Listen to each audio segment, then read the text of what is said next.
to me, it's like, the internet's so great because you can find friends that are like-minded. And I think that any friend that would judge you for your interests is not a friend. Like, that's just my feeling about it. But, like, I'm also an old man, so, like, these kids should probably answer your question for you. I mean, I would say that's true. If they're your friend, they're not going to judge you. And I think if you find someone that you're comfortable enough to be honest with about yourself and they still love you, then you have a true friend. And if they don't, you don't need to be around them anyway. And I mean, the whole theme of this movie is you don't need a label. There's no rush to fit in anywhere. So, yeah. Well, also, even if you're not finding people that understand you now, it's not permanent. Things are going to keep changing, and you will find your people and you will find your friends. Yeah, just know that, like, I think there's an inverse proportion between how cool you are in high school and how successful you are in life.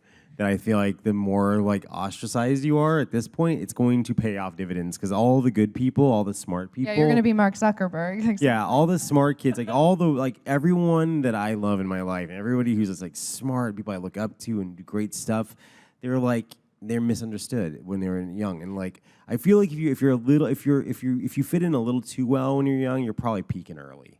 So if you're the prom queen, you've got some problems. Yeah.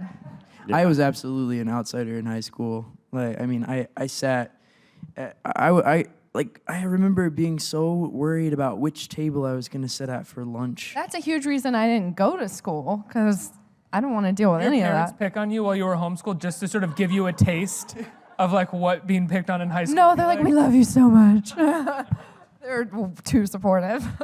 I once sent a letter to Roger Ebert when I was in high school because I didn't think other people liked movies as much as me, and I thought it was kind of weird that they didn't. And Roger Ebert was like, you're going to go to college, you're going to meet other nerds, don't worry about it.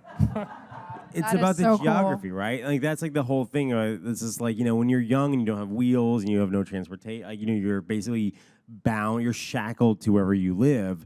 Like your friends are like your neighbors, and like it's just the luck of the draw whether or not those people are gonna share your interests. But as you get older and you become more, I guess, global, I suppose, you will absolutely find people that match you, and like you just have to know it's always you're gonna have that in your future,